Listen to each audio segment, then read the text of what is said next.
Amigos y amigas de La Respuesta, como bien ustedes saben, este es el tercer programa en serie que ha de tratar sobre la cuestión de las transiciones. A raíz de la muerte de Fidel Castro, yo prometí al público de La Respuesta que lejos de dedicarme a tomar bando, tomar partido entre la inmensa devoción por Castro que hay en millones y el repudio fuerte que existe, también muy numeroso, de sus adversarios y enemigos, sino que por el contrario me dedicaría a pensar lo que puede ocurrir después de Castro. Pero advertí que me iba a detener contando episodios en los cuales yo participara o fuera un testigo muy cercano en la transición nuestra del año 1961. Dije más, para los que tengan menos de 60 años puede ser muy útil, porque evidentemente o estaban muy pequeños o no habían nacido cuando esas cosas ocurrieron. Y la verdad que ha resultado agradable encontrarme con muchos dominicanos y muchas dominicanas, grandes amigos y amigas, que me han dicho, caramba, qué útil, qué bien me he sentido.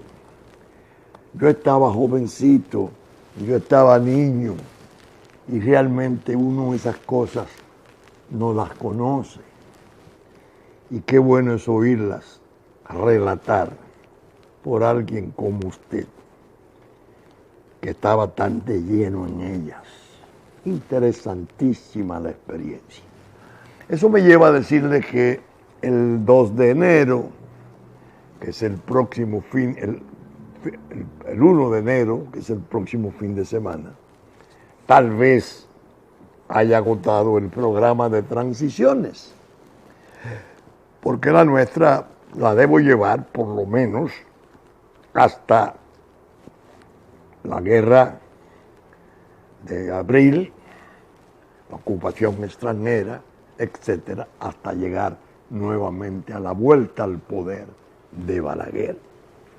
Claro, tanto la revolución del 24 de abril como la propia intervención norteamericana, y así como el derrocamiento de Don Juan el 25 de septiembre del 63, son temas en los cuales uno no se puede detener mucho porque requeriría otra serie de programas.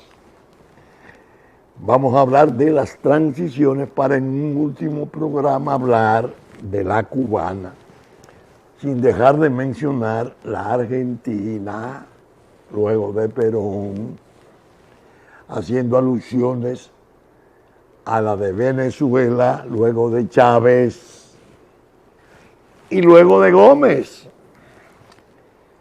para completar la visión sobre transiciones. He tenido que hacer un esfuerzo, no hay duda, de riguroso esfuerzo, de método, porque se han producido noticias importantes. Y ya mucha gente me ha dicho, usted va a tratar el domingo esto, ustedes se imaginarán las noticias que están en curso, que son fuertes, son importantes, con una ventaja, que La Respuesta tiene 4 o 5 programas de este año anticipando lo que podrían ser esas noticias que están apareciendo. Pero nosotros hemos hecho el esfuerzo para mantenernos en nuestra serie de programas rigurosamente, pensando que eso se va a desarrollar plenamente en los próximos meses. Y entonces habrá tiempo, no solo para tratar las implicaciones evidentemente nuevas, por lo ocurrido en Brooklyn, New York, en una corte, las declaraciones, la admisión que hiciera Odebrecht de medio mundo, que estuvo siendo campo de sus prácticas de soborno para violentar licitaciones, sobreprecios, etcétera, cosas que están apareciendo ya, no en las fiscalías de Brasil, sino ya en Estados Unidos. Pago de una multa inmensa. Y hay, la parte sorprendente en cuanto a nosotros es que se refiere a su participación en prácticas corruptas en la República Dominicana, evaluada en 92 millones de dólares de soborno, desde el 2001 al 2014. Quiere decir 13 o 14 años de prácticas corruptas con funcionarios dominicanos. Me tendrán ustedes que admitir que cuando hablé hace 5 o 6 meses sobre ese expediente en Brasil, los peligros, y cuando eso Estados Unidos, que está participando en las investigaciones porque Odebrecht trabaja en Estados Unidos, ya va a pagar una multa de cerca de 3.000 millones de dólares, dije, ese es un expediente explosivo, muy grave, vamos a ver cómo se desarrolla. Pero bien, volvamos a las transiciones. La idea es que quedamos en el año de 1962, enero. Fíjense, yo tuve una experiencia agradable además en la semana, pensando las cosas, porque pienso mucho en el programa, pienso mucho en ustedes, tratando de ser cada vez más veraz y confiable. Bajé de la biblioteca nuestra el tomo 1 del año de 1961 de nuestra colección de leyes, decretos y reglamentos, que nosotros por fortuna la tenemos desde el año 1913. Son 103 años. Me encontré con cosas interesantísimas ocurridas en el campo de la legislación, de leyes y decretos. Me encontré con aspectos que vinieron a reforzar mi convencimiento, mi tesis, que no la he removido nunca. La transición nuestra se deformó, se dañó, se hizo peligrosa por los hechos del 16 de enero del año 61. Ya antes le había dedicado a este libro primoroso de Don Juan, Crisis de la Democracia de América en la República Dominicana, la lectura de algunos, porque son múltiples los párrafos sobresalientes de ese actor testigo inmenso que fuera Juan Bosch, de esa transición. Mi tesis fue la pasión, el odio, el desencuentro, malsano, todos malsanos, le arruinaron a la República la posibilidad de una transición constructiva, ordenada, civilizada. No lo que se produjo, un derrocamiento de un gobierno democrático encabezado por este prócer nacional. Que el Señor lo conservó en la tierra muchos años y que ya vimos cuál fue su hazaña política, fundando otro partido, alcanzando ese otro partido poder, haciendo pactos formidables de preservación de la soberanía, llevando a parte de su juventud a poder. ¿Qué ocurrió por ese error de enero del 16 a que me refiero? Todo lo peor. El derrocamiento, la guerra civil, la ocupación extranjera. Bueno, ¿por qué? ¿Por qué era necesario llegar hasta ahí? Si la transición a partir del 19 de noviembre se estaba abriendo en forma pacífica. Don Víctor Garrido, un eminente ciudadano dominicano, dijo en la reunión aquella de Palacio, que yo conté, en que cada amigo de Balaguer tenía detrás un alto oficial de nuestras Fuerzas Armadas, que fue el don Rafael Bonelli, a llevar el mensaje de que las masas se iban a desbordar, que había que buscar una salida inmediata, porque ellos no tenían control sobre las masas. Don Víctor Garrido dijo, no, si es así, no. Nosotros somos gente decente. Nosotros no somos bandoleros, nosotros le hemos servido al país de muchas maneras. Uno leyendo estas leyes de diciembre del 61 y estos decretos de diciembre del 61, se da cuenta. Yo me di cuenta desde entonces, incluso participaba en acciones, pero ustedes se darán cuenta. Caramba, cuánta razón tiene el doctor. Hice minuciosamente, fui marcando las leyes y decretos de ese mes de diciembre, para que ustedes tengan una idea. Lo que buscaba era, déjame hacer una muestra de esas leyes para probar que Balaguer, presidente, en medio de aquella crisis inmensa, con las calles rebeladas, con la república estallando hacia la libertad, y él tenía con su Congreso una actividad interesantísima, desmontando al régimen de Trujillo.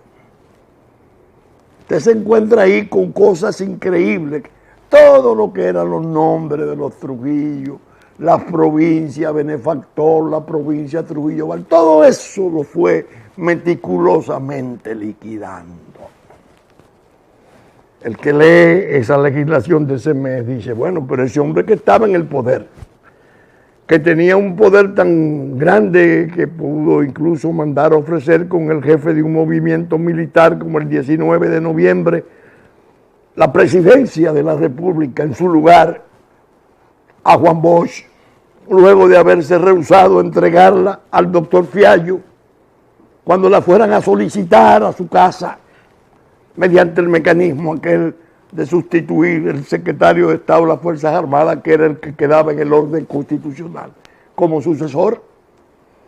Ese hombre no estaba en permanecer en el poder, ni en hacer eterno el régimen de Trujillo. Ese hombre estaba abriéndose hacia la libertad. Se hace el Consejo de Estado. El 1 de enero comienza a funcionar. Y se aceleran los nombramientos nuevos, las sustituciones de funcionarios. Normal. Pero es que la duración de ese Consejo de Estado, en su versión original, solo sería hasta el 27 de febrero. Es decir, 2 meses. Don Juan decía aquí, los cívicos no podían aguantar un corto tiempo para que se produjera el cambio. Lo dice en su libro. Yo dije, conté aquello de no se le puede dejar ir por su pie a su casa. Si se va así, va a volver, refiriéndose a Balaguer. Hay que sacarlo de algún modo ignominioso. Hay que sacarlo ensangrentado. Que salga como un vómito, como un desecho. Eso era en el fondo lo que se planteaba en el seno de esa organización que había copado el Consejo de Estado. Y ahí fue la reunión en Rancho Cayuco, que era antigua residencia de la madre de Trujillo, y ahí fue que se planeó la famosa marcha de las antorchas, que era supuestamente una manifestación de escala nacional de noche, porque había que derrocar a Balaguer y a Echavarría. Pero ya no tenía sentido. Balaguer era presidente del Consejo de Estado y presidente de la República.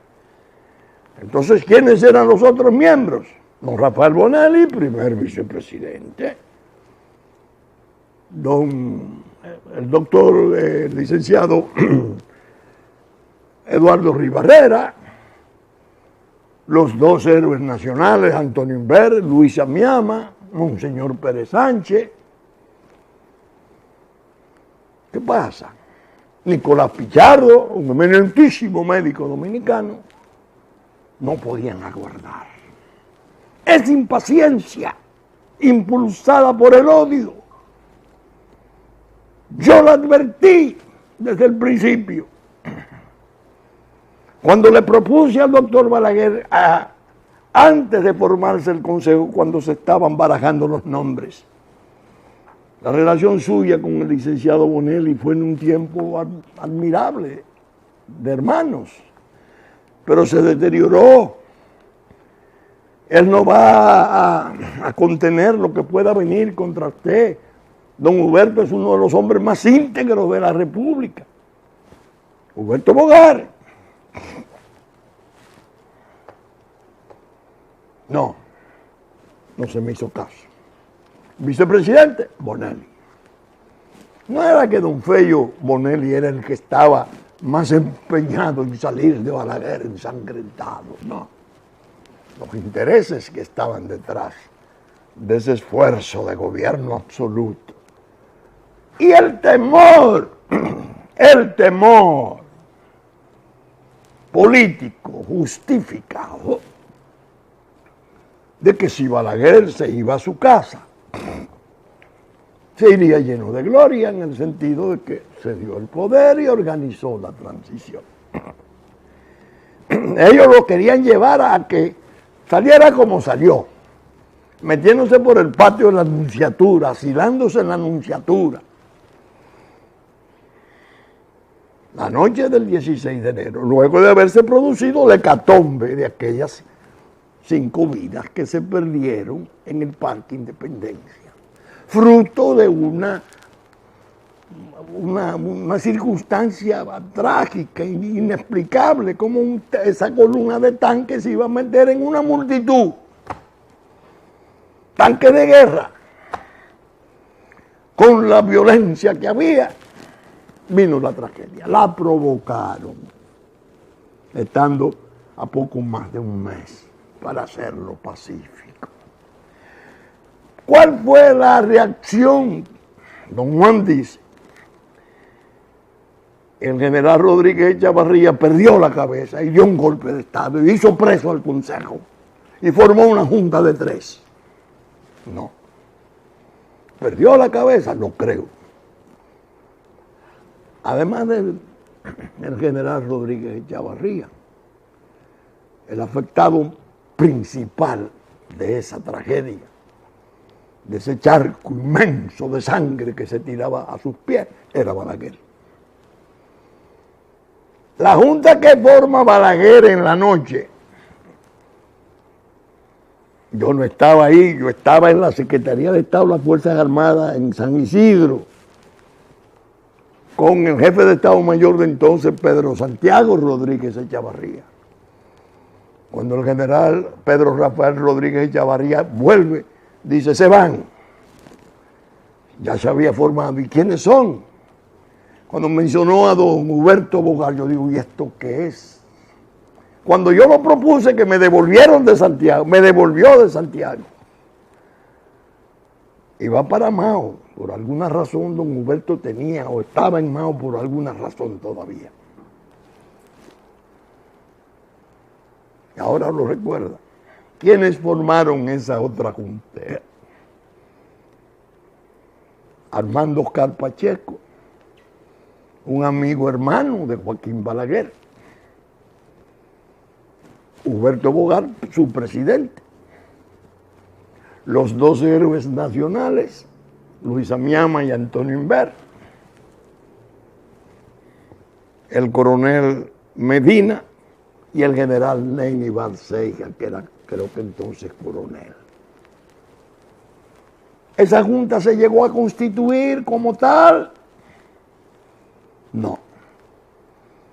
Cuando ocurre que llego a la oficina del ministro, del secretario, que ya voy, abandoné el viaje con don Eduardo Barrera al Ingenio Consuelo para irme allá y saber qué era lo que estaba pasando después del ametrallamiento del Parque Independencia. Hablé de cuando Julio César Martínez, una gloria del periodismo nacional, insultaba a Robert Berrerés y le decía, ustedes son los culpables, ustedes son los que han creado esta tragedia. Olvidé decir que Julio César era cuñado de Pedro Rafael Rodríguez Echavarría, hermano de doña Nonín, su esposa. Es decir, estaban coléricos porque no entendían cómo le habían echado esa sangre arriba y cómo lo deshonraban. Yo voy a ver a los presos. ¿A dónde? A la casa que era de Angelita Trujillo en San Isidro, una mansión. Allí me encuentro Monseñor Pérez Sánchez, Nicolás Pichardo, Eduardo Ribarrera, don Fello Bonelli, no los héroes. Esos no estaban detenidos, porque lo iba supuestamente a formar parte de la nueva junta. ¿Quién llegó en la mañana, al mediodía? ¿Quién llegó a esa casa? Donde yo estaba departiendo con ellos, con Nicolás, que era con el que yo había hecho las veces de contacto de Balaguer Echavarría. Huberto Bogar. Y entró con esa sonrisa generosa del hombre valiente y le dice al licenciado Rafael Bonelli, Fello, vine a verlos. Tú sabes que yo no soy un hombre de ambición. Yo he aceptado esta cuestión porque quiero evitar una tragedia. No, Huberto, yo me di cuenta claramente, eso no va para ningún lado. Eso fue al día siguiente, al segundo día fue que apareció. Efectivamente, en la noche hacían preso. ¿A quién? A Pedro Rafael Rodríguez Echavarría. ¿Dónde? Hablando en la casa de Angelita con los consejeros de Estado. El ogro, el monstruo que pintaban, estaba hablando con sus prisioneros en la mansión de una hija de Trujillo. Estaban buscando la manera de ver cómo se salía del embrollo que se había armado. Llegó el general Wessing, que era coronel, creo, el coronel Fernández Domínguez, y detienen al secretario de Estado Rodríguez Echavarría. Hay una anécdota que se contó entonces que parece que Wessing estaba muy trémulo y Echavarría con su serenidad le dice a Fernández Domínguez: atiende a ese hombre que está nervioso, y tenía la metralleta en la mano. Wessing había sido un hombre importantísimo el 19 de noviembre. Estaba ya en la base, era de Echavarría. Rafaelito estaba aquí, en San Isidro, en la escuela o blindado en uno de esos campos de la Fuerza Aérea, pero era del Ejército.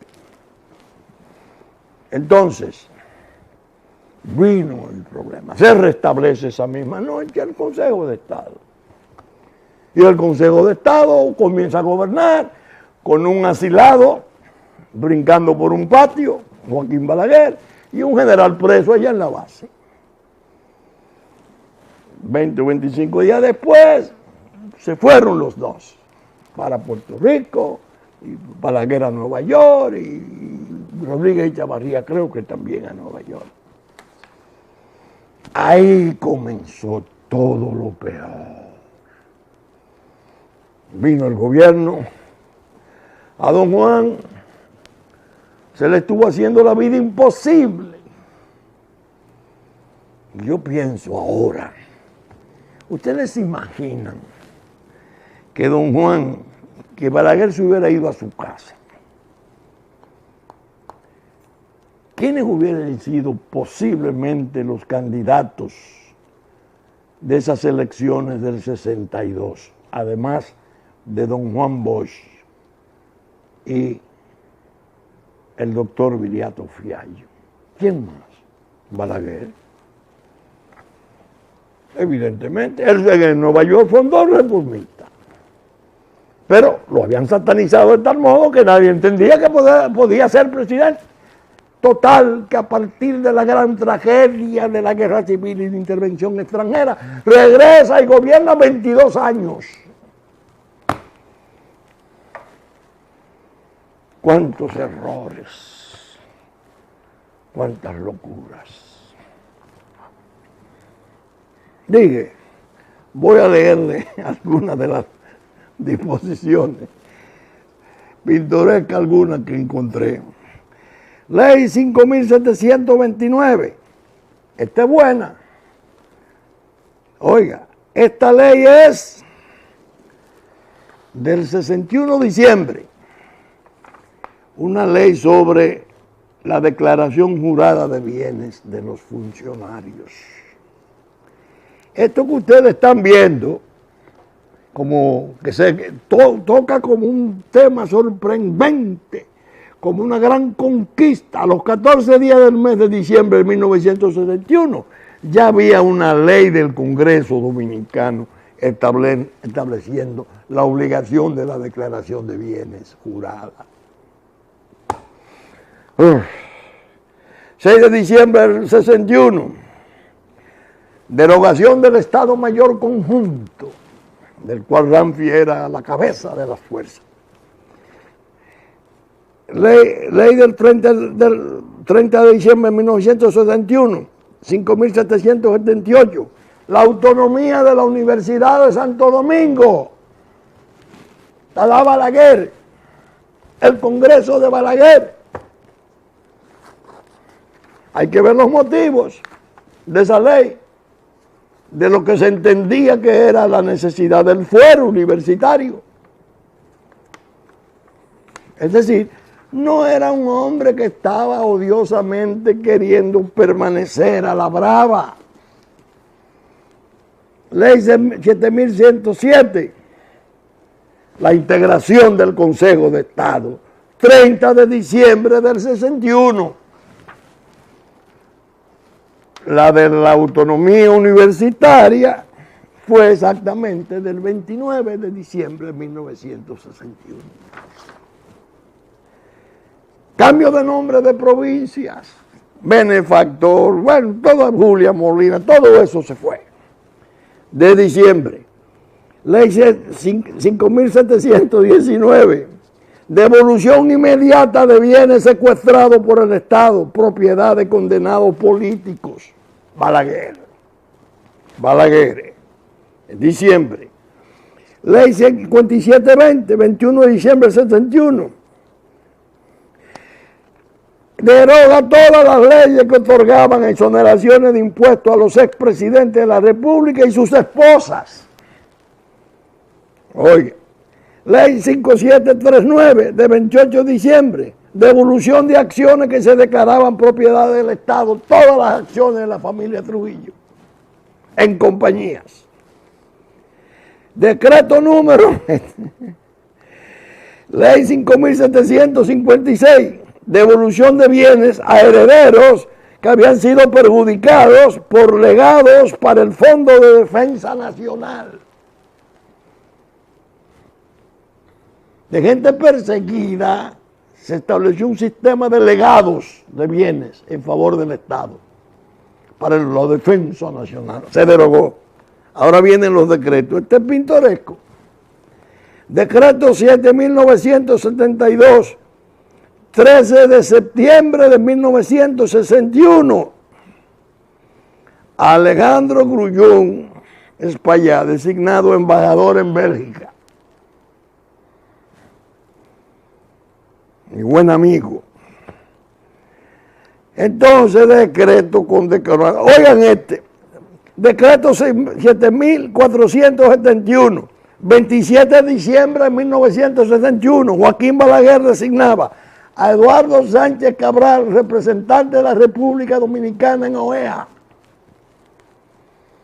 Un orador, un abogado formidable, que después de muerto Trujillo, hizo exhibición de su oratoria en los mítines de Unión Cívica. Era su amigo. Lo designó en la OEA. Entonces, cancelaciones de nombramiento de Teve, de los León, de Gilberto Sánchez Rubirosa. Bueno, era desmantelando el régimen. Decreto del 31 de diciembre del 61. Nicolás Silva, designado como secretario de Estado de Trabajo. Esa era la que él me había confiado a mí hacía 2 meses como subsecretario de Estado, encargado de esa secretaría. Y dijo, no te nombro secretario porque quiero ver si hay alguna negociación política. Puso a Nicolás Silva el 31 de diciembre del 61. Aquí está. Manuel del Cabral, el poeta, designado cónsul en Buenos Aires, diciembre del 61. Es decir, yo leo esto, me fascinó hacerlo, ahí lo estoy conservando para material de mi autobiografía, lo que pude vivir.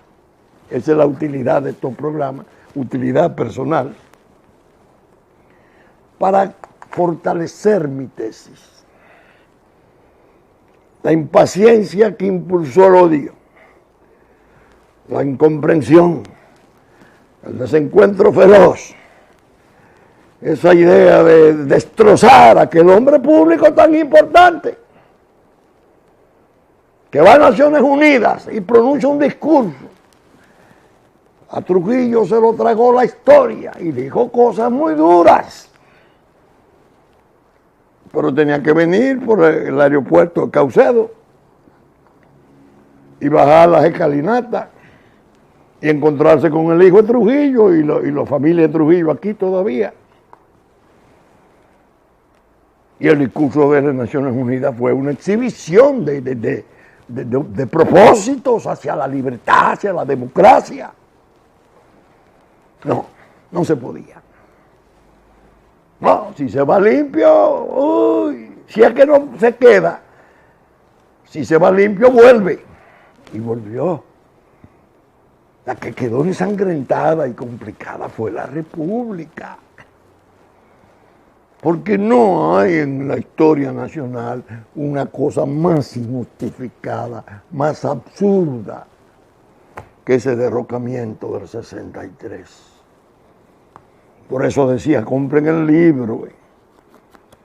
el libro de Don Juan, porque después vinieron, a raíz de la guerra civil, Don Juan 4 días después del estallido, ya estaba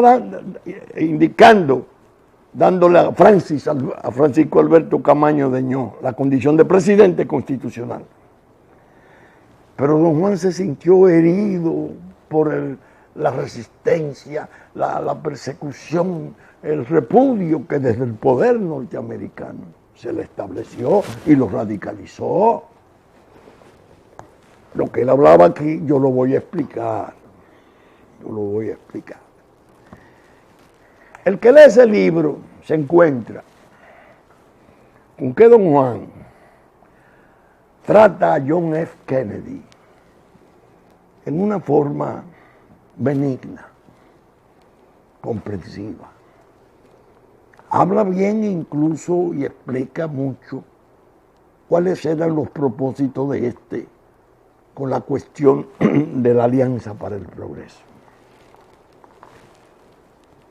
¿Por qué Don Juan ahí, meses después, cuando escribía, meses después de su derrocamiento, trataba al presidente Kennedy en la forma en que lo hacía? Yo pienso que intervenían dos cosas. Una, que me contara un amigo entrañable que tuve y parte de mi familia, Antonio Martínez Francisco, importante hombre de negocios del país, ya desaparecido, que fue presidente del Partido Revolucionario Dominicano hasta el momento mismo en que estalló la revolución el 24 de abril. Don Antonio, que tenía vínculos muy estrechos con mi familia, vínculos de sangre con mi padre de crianza, Horacio Enrique Ariza Martínez. Fue el que primero me recogió cuando el 30 de octubre, después del golpe de Estado, después de haber fracasado nosotros en el levantamiento de la base de Santiago, la base militar, en la clandestinidad que caí, el primer mes lo pasé en la segunda planta de la casa de Antonio Martínez Francisco. Es decir, ¿hasta dónde me convencí yo de por qué Don Juan trataba a John F. Kennedy con cierta benignidad admirativa? No lo repudiaba, no lo responsabilizaba. Antonio tenía un amigo que era parte de la dirección de esa importante compañía fabricante del Jeep Willys, que había sido oficial en la Guerra del Pacífico, en la Segunda Guerra, que era como hermano del presidente Kennedy. Creo que era o parte de la tripulación o comandante de una lancha similar a la que el presidente Kennedy entonces comandaba, el coronel Reed.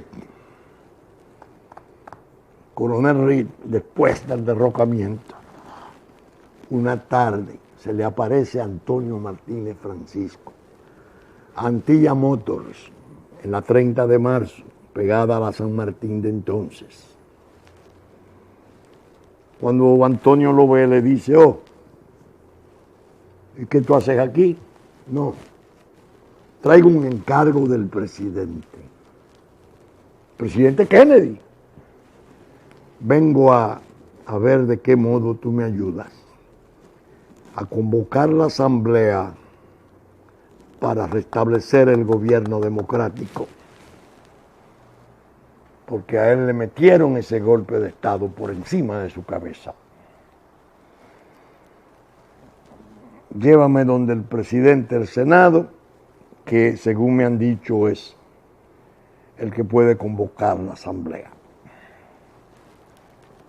En la noche, Antonio Martínez, que sabía dónde estaba el presidente del Senado entonces, lo llevó. lo dejó conversar. Cuando salió, no dijo nada. Llévame donde el presidente de la Cámara de Diputados mañana, que también estaba en clandestinidad. Cuando llega, sale y no le dice nada. En el camino le dice, mira, se puede hacer muy poco. Porque el presidente Kennedy esperaba que su propuesta podía caminar, pero esta gente parece que no lo creen viable. Más o menos fue. Es decir, no vieron que eso era plausible. El hecho es que John Kennedy muere asesinado sin reconocer al triunvirato. Sin reconocer al triunvirato. El primer acto que firma el presidente Johnson, después de juramentarse ante una juez de paz en un avión regresando de Dallas, siendo vicepresidente, como presidente, juramentarse como presidente, cuando se sienta a su escritorio, es el reconocimiento del triunvirato, que lo tenía paralizado John F. Kennedy. Murió sin reconocerlo. Entonces uno dice, Dios mío, qué cosa. ¿Cómo nosotros hemos estado a merced de tantos avatares, de tantas vicisitudes, que no se han manejado con la serenidad y la inteligencia, la sangre fría para planear, para ver el futuro? Eso es a raíz de el golpe de Estado, después del 25 de septiembre, lo que vendría después. El triunvirato. Con ese triunvirato, el país se fue dando cuenta de la magnitud de sus desgracias. Una de ellas, para mí, personalmente, la más dolorosa, por el tipo de relación y vínculo que sostuve con él desde la primera juventud, que lo he contado tantas veces, fue la inmolación de Manuel Aurelio Tavares Justo en Manaclas y el sacrificio de, creo que 18 o 20 de sus compañeros. Rebeldes después de ese golpe de Estado, se fueron a la montaña sin la preparación básica, sin las armas adecuadas. Y era una manera, era un gesto de muerte, lo que esa juventud pura, gloriosa, estaba haciendo. Miren todas las cosas que se van derivando.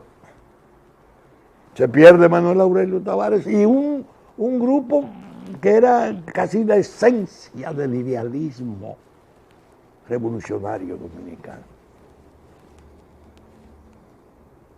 Don Emilio de los Santos renuncia, porque don Emilio de los Santos le advirtió, hay que traérmelo aquí, vivo, amarrado, como ustedes quieran, pero vivos. Pero había otro parecer, que entonces sí se veía que andaba otra mano, la mano norteamericana por debajo. Simón Tomás Fernández, un magnífico y entrañable amigo mío, escribió un libro ahora recientemente cuando él fue a buscar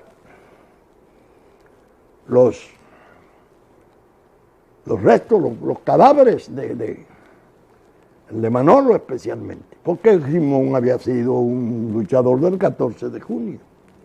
Y cuenta en ese libro, cómprenlo, cuál fue su experiencia con uno de los triunviros. Cuando él le dijo, pero es que ustedes han sido los que lo han sacrificado. No fuimos nosotros, tú sabes que esa gente señalaba a la CIA, esa CIA que un héroe nacional norteamericano, brillantísimo, comandante de los ejércitos de Normandía, presidente de Estados Unidos 8 años, llegó a decir, en la CIA se hacen cosas que lo mejor es no conocerlas. Dwight Eisenhower. ¡Ay, esa tragedia! Derivado de todo aquello. Eso es diciembre del 63.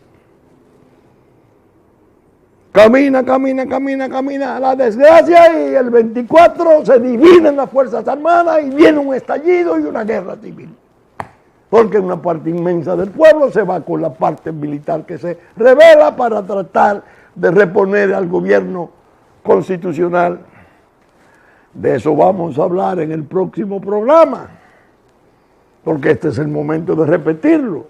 La reunión de Guandolio, la discusión mía con el doctor Peña Gómez, que en paz descanse, sobre qué hacer, la posición de don Juan desde Puerto Rico, mi advertencia de la seguridad de que se produciría la intervención militar norteamericana si se intentaba reponer pura y simplemente al gobierno constitucional, porque ya no era el tiempo. Cuando un amigo muy querido me observa, doctor, tal vez usted esté influido porque usted es muy amigo del doctor Balaguer, que está en Nueva York, y usted quiere unas elecciones a 10 meses para que él participe. Mire, yo estoy en clandestinidad todavía, porque quisimos reponer a don Juan y la Constitución. Kennedy vivo, sin reconocer al triunvirato. Las circunstancias han cambiado. Gobierna Johnson. Si los norteamericanos se dan cuenta que se va a dividir las Fuerzas Armadas y se va a producir lo que ustedes, el doctor Peña Gómez, ha dicho, de reponer pura y simple la Constitución con don Juan, van a desembarcar los norteamericanos, no van a intervenir militarmente para impedirlo. Eso es parte del programa que viene, porque eso tuvo a su vez otras derivaciones. De manera que yo creo que tal vez ya al 1 de enero yo pueda darle fin a mis vivencias de ese tiempo de transición. Y echo por delante esta advertencia. No quiero decir que haya similitud entre la posible transición cubana y la nuestra, no. Aquello es otra cosa, aquello hay un régimen revolucionario de 56 años. Hay formaciones inmensas, ideológicas, y eso es distinto. Pero yo pienso que había en Unión Soviética. ¿Qué se decía del hombre perfecto, el hombre ideal que se generaría como consecuencia de la experiencia inmensa de la revolución del 17 que generara la Unión Soviética? Se daba por un hecho casi con rigor científico, que de ahí saldría lo mejor. ¿Qué ocurrió? Al cabo del tiempo, por desgaste, por implosión propia, se desintegró. Divisiones, afortunadamente para ellos, no se dividieron sus ejércitos, ni hubo fractura fundamental para volver a un nuevo proceso de guerra civil. Pasaron por una etapa muy penosa, Boris Yeltsin, alcohólico consumado, el derrumbe de aquella superpotencia fue dramático, sobre todo el crimen organizado, se aposentó. Formaron 7,000 y tantos grupos criminales. Y se entendió que ya eso era el fin de la historia. Se escribió así, Fukuyama escribió. Y el mundo iría por otros caminos. Ocurre que entonces reacciona y sale este señor que gobierna, Vladimir Putin, que está dando muestra de ser el personaje esencial para controlar la posibilidad de que se desborden las pasiones entre las naciones y se pueda producir otra guerra. La tercera, que sería la final, la última. Un liderato fuerte, lúcido. Ahora lo acabamos de ver con Siria. Y todo eso corresponde a un tipo de transición diferente, que esa necesitaría muchos programas para poderla explicar. Voy a hablar en los próximos programas, como dije, qué ocurrió después de la desaparición de Perón. Si Perón no hubiese envejecido en la forma en que lo hizo en su exilio en España, si no hubiera contraído matrimonio con esta joven bailarina de cabaret de Panamá, Isabel Martínez, y a él no se le hubiera metido en la cabeza formarla para dirigir la presidencia de Argentina, y así lo hizo, quizás se hubiera producido la experiencia horrenda de la dictadura militar y todo el desastre que aún permanece. No hubo transición efectiva. Hablaremos de Venezuela, desde la de Gómez, Pérez Jiménez, y claro está, la más importante, la de un líder auténtico, Hugo Chávez. Desaparecido Hugo Chávez, hemos visto cómo todos estamos rogando crispados por la paz de Venezuela. Todos queremos que Venezuela resuelva sus asuntos sin guerra, sin sangre, sin cosas tan terribles como implica la pérdida de la paz. Pero bien, saben ustedes que estamos saliendo por Supercanal 33, 3 del cable en nuestra versión central, que ya nos anticipó en Puerto Plata, Musavisión y TV3, TV Plata, de 10 a 11 de la mañana, de 11 a 12 del mediodía de sábado. Telefuturo, Canal 23, nos anticipó a las 8 de la mañana de domingo. Ya a las 11 explico nuestra versión central. A las 12 Teleimpacto, a las 9 de la noche Teleimpacto, canales 52, 22, 9 de la noche de lunes. Telenor de San Francisco de Macorís, al mediodía de domingo y a las 6 de la tarde de domingo. TNI, canal 51, a las 7 de la noche de domingo. Cinevisión, canal 19, 2 de la tarde de domingo. Que nuestros contenidos son reproducidos por Diario Horizonte de New York, Diario Digital Dominicano, la radiodifusión a cargo de Radio Real de La Vega, en nuestra versión central de las 11 de la mañana de domingo, y los canales amigos, Hit 92 a las 9 de la mañana de domingo, y los canales amigos de Sabaneta, Montecristi, Higüey y Romana, que en los momentos pertinentes reproducen nuestros contenidos. Esperamos estar con ustedes la próxima semana en un nuevo programa de La Respuesta. Muchas gracias.